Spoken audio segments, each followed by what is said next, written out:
Episode की शुरुआत में हमें 10 साल पहले का सीन दिखाया जाता है, जहां आस्था और यूनो भाग रहे होते हैं और यूनो भागते भागते गिर जाता है और रोने लगता है। और तब आस्था उसे उठाते हुए कहता है, तुम ऐसे मत रो, मैं हमेशा तुम्हारे साथ दूंगा। और वो दोनों पहाड़ी की ओर भागने लगते हैं। और तब यहाँ वो सभी लोग खाना खा रहे होते हैं। तब आस्था कहता है, जब मैं बड़ा हो जाऊंगा तब आप मेरे साथ शादी करके मेरे लिए ऐसा खाना बनाना। तब सिस्टर लिली कहती है, एक्चुअल में ये खाना फादर ने बनाया है, तो क्या तुम उनसे शादी करना चाहोगे? और तब आस्था उस बात से चिढ़ जाता है। तब यूनो से कहता है, ऐसा नहीं हो सकता, सिस्टर लिली किसी से शादी नहीं कर सकती। तब आस्था कहता है, पर मैं हार नहीं मानूंगा। और यहाँ सिस्टर लिली उन दोनों को पहले विजार्ड किंग की कहानी सुना रही होती है, जिसमें लिखा होता है कि कैसे फर्स्ट विजार्ड किंग ने एक डीमन को हराकर शांति स्थापित की। तब यहाँ अगले दिन आस्था सिस्टर लिली से विजार्ड किंग के बारे में पूछने लगता है। तब सिस्टर लिली उसे बताती है, विजार्ड किंग एक टाइटल है जो कि जनरेशन टू जनरेशन पास होता गया है। ये विजार्ड किंग की पावर ही है जिसकी वजह से क्लोवर किंगडम में शांति है,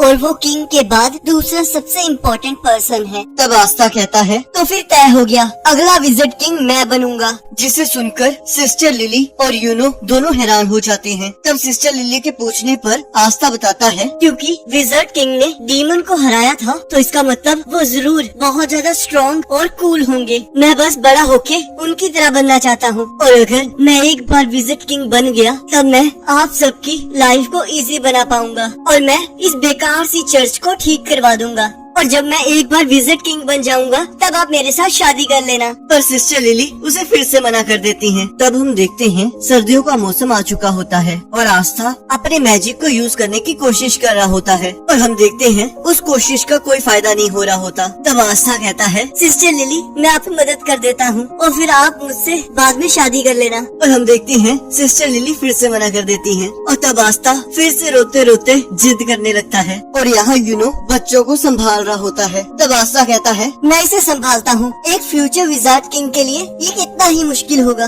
और हम देखते हैं आखिर में सिस्टर लिली ही उसे चुप करवाती हैं। पर तभी फादर वहाँ आ जाते हैं और यूनो और आस्था में से किसी एक को एक काम करने के लिए कहते हैं, और आस्था ये काम करने के लिए काफी एक्साइटेड होता है। तब फादर वो काम यूनो को करने के लिए कहते हैं और कहते हैं, ये बहुत इम्पोर्टेंट लेटर है तो मैं इसे आस्था को नहीं दे सकता, तो चुपके से ये काम तुम कर लो। मुझे साथ के विलेज की मेयर से मिलना होगा क्योंकि हमें सर्दियों के लिए खाना चाहिए। तब यूनो उस लेटर को लेकर वहाँ से चला जाता है। तब रेखा आस्था से कहती है, तो अगर तुम मैजिक नहीं यूज कर सकते तो कम से कम लकड़ियाँ ही काट दो, आखिरकार तुम कुछ तो काम आओ। जिससे आस्था चिढ़ जाता है। और यहाँ हम देखते हैं एक बार ऑनर एक पर्सन के पास पैसे ना होने की वजह से उसे बाहर निकाल देता है, पर तभी यूनो वहाँ से गुजरता है और उसके पेंडेंट को देखकर वो आदमी मुस्कुराने लगता है। हाँ, यूनो उस लेटर को सक्सेसफुली डिलीवर कर देता है। तब वो पर्सन यूनो को रोक लेता है और यहाँ सिस्टर लिली यूनो की फिक्र कर रही होती है। तब वो पर्सन यूनो को मारकर उसका पेंडेंट ले लेता है और यूनो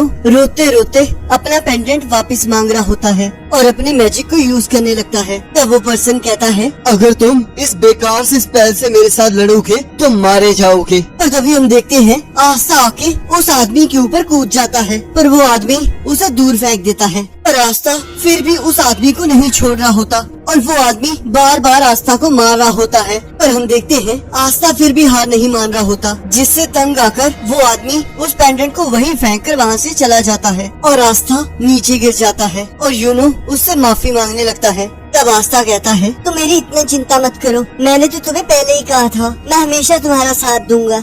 और यहाँ प्रेजेंट में यूनो सोच रहा होता है, तुमने हमेशा वो किया है जो हम कभी सोच भी नहीं सकते। और यहाँ रेवची कह रहा होता है, तुम्हारे पास तो कोई मैजिक ही नहीं था, तो तुम्हारे पास ये ग्रीन बॉल कैसे आई? आखिरकार तुम हो क्या? और तब रेवची अपनी चेन से आस्था के ऊपर हमला करने लगता है, पर आस्था अपनी तलवार से उसके मैजिक को काट देता है और अपनी पूरी पावर से उसके ऊपर हमला करने लगता है और कहता है, चाहे मेरे पास कोई मैजिकल पावर ना हो पर मैं फिर भी विजार्ड किंग बन के रहूंगा और कभी हार हारना मानना यही मेरा मैजिक है। और उसे दीवार में पटक देता है और कहता है, मैंने हमेशा अपनी बॉडी को ट्रेन किया है, तो आखिरकार वो आज मेरे काम आ ही गया। और हमें फिर से पास्ट का सीन दिखाया जाता है जहाँ यूनो आस्था से माफी मांग रहा होता है। तब आस्था कहता है, ये तो कुछ भी नहीं है, तुम्हारी इसमें कोई गलती नहीं है और मैं विज़र्ड किंग बनके तुम्हें और बाकी सबको बचाऊंगा और तुम्हें किसी चीज की भी चिंता करने की जरूरत नहीं पड़ेगी। और मैं सभी को ये प्रूफ कर दूंगा, चाहे आप गरीब हो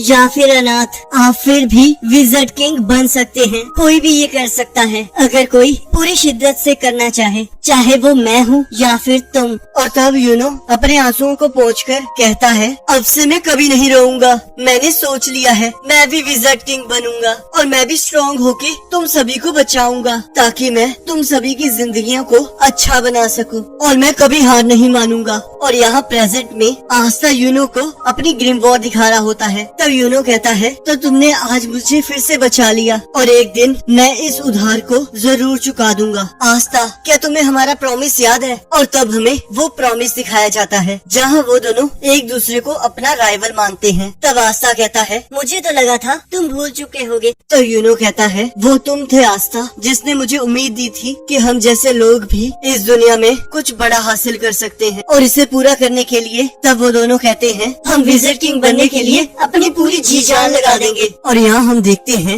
एक डीमन शहर पर हमला कर देता है और तब एक विज़र्ड आकर उसे हरा देता है। और हमें बताया जाता है कि जब एक डीमन की वजह से पूरी ह्यूमैनिटी पर खतरा था, तब एक अकेले विज़ार्ड ने आकर पूरी इंसानियत को बचाया था और तब उसे विज़ार्ड किंग का दर्जा दिया गया और तब वो एक लेजेंड बन गया। और तब हमें आज के क्लोवर किंगडम का विज़र्ड किंग दिखाया जाता है, जो कि पूरे क्लोवर किंगडम में शांति बनाए रखता है। और तब हमें बताया जाता है मैजिक नाइट्स में विज़र्ड्स की 9 स्क्वाड्स हैं और वो सारी विज़र्ड किंग के अंडर आती हैं और ये सभी मिलकर अपनी कंट्री को सेफ रखते हैं। और यहाँ हम देखते हैं आस्था अपनी तलवार के साथ ट्रेनिंग कर रहा होता है और एक बर्ड उसे बार बार घूर रही होती है। और तब आस्था अपने ग्रिम वॉर को पकड़कर कहता है, चाहे मेरे पास कोई मैजिक नहीं है तो फिर क्या हुआ, मैं फिर भी ऊंचाइयों को छूऊंगा। और वो फिर से अपनी तलवार को पकड़कर ट्रेनिंग करने लगता है और कहता है, मुझे पूरा यकीन है कि यूनो भी अपनी स्पेशल ट्रेनिंग कर रहा होगा, तो फिर मैं भी पीछे नहीं हट सकता।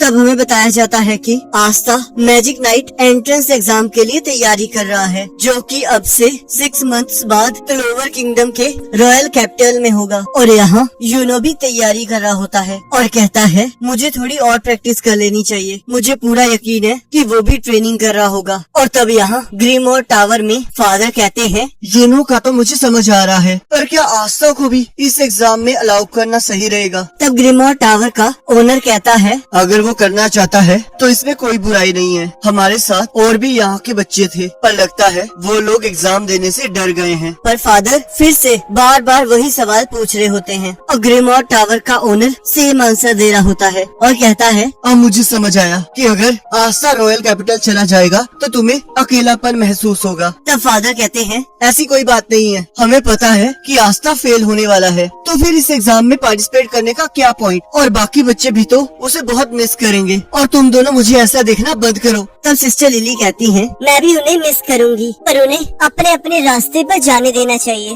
तब ग्रीमोर टावर का ओनर कहता है, तुम इस तरह सोचो, अगर यूनो जीत भी जाएगा तो आस्था हार कर तो वापस ही आ जाएगा। तब फादर खुश होकर कहते हैं, आप सही कह रहे हैं, चाहे यूनो चला जाएगा पर आस्था तो हमारे पास वापस ही आ जाएगा। और अब आस्था की ग्रिमोर के बारे में बात करते हैं। तो क्या आपको सच में लगता है कि वो एक ग्रिमोर है, क्योंकि आस्था के पास तो कोई मैजिक ही नहीं है? तब ग्रीमोर टावर का ओनर कहता है, मुझे इसके बारे में कुछ नहीं पता। और सोचता है, 5 लीफ क्लोवर, ये बहुत अजीब बात है। और यहाँ आस्था ट्रेनिंग करते हुए चर्च की तरफ जा रहा होता है और आस्था को देखकर यूनो भी भागना शुरू कर देता है। तब वो दोनों चर्च पहुँच जाते हैं। तब आस्था पूछता है, हम दोनों में से फर्स्ट कौन आया? तब नैश कहता है, यूनो तुमसे थोड़ा ज्यादा फास्ट था। तब आस्था कहता है, चलो देखते हैं चर्च के अंदर पहले कौन जाता है। तब यूनो आस्था को हवा में उड़ा देता है और कहता है, मैं जीत गया। और यहाँ आस्था नींद में विज़र्ड किंग बनने के सपने देख रहा होता है। और अगले दिन आस्था ट्रेनिंग कर रहा होता है और नैश उससे मिलने आता है और आस्था पूछता है, आखिरकार तुम यहाँ क्या कर रहे हो? तब नैश कहता है, मैं बोर हो रहा था तो फिर मैं तुम्हारे जैसे बेवकूफ की ट्रेनिंग देखने आ गया। जिससे आस्था तंग हो जाता है। तब नैश पूछता है, पर मुझे ये नहीं समझ आ रहा, जबकि तुम कोई मैजिक यूज ही नहीं कर सकते तो फिर तुम मैजिक नाइट एग्जाम क्यों दे रहे हो? हो, तुम तो उसमें फेल ही हो जाओगे ना। तब आस्था कहता है, पर ये अभी तक डिसाइड नहीं हुआ है। देखो अब मेरे पास ग्रिमोर आ चुकी है, तो फिर मैं मैजिक नाइट्स में दाखिल हो सकता हूँ और एक दिन मैं विज़र्ड किंग बन के रहूंगा। तब नैश गुस्से में कहता है, ये कभी नहीं होने वाला। हम जैसे लोगों को सपने देखने की कोई आजादी नहीं है। तब आस्था उसके पास आकर जोर से कहता है, तुम इस तरह हार नहीं मान सकते। इस दुनिया में कुछ भी हो सकता है। तुम मुझे ही देख लो, मैं अपने ड्रीम को फॉलो कर रहा हूँ। चाहे तुम जितने मर्जी गरीब हो, पर तुम फिर भी कुछ भी कर सकते हो। तो इसलिए मैं अपने ड्रीम को पूरा करके लोगों को खुश करना चाहता हूँ और मैं मैजिक नाइट्स को ज्वाइन करके और विज़र्ड किंग बनके ये प्रूव कर दूंगा। और यहाँ रात को यूनो और आस्था के जाने से पहले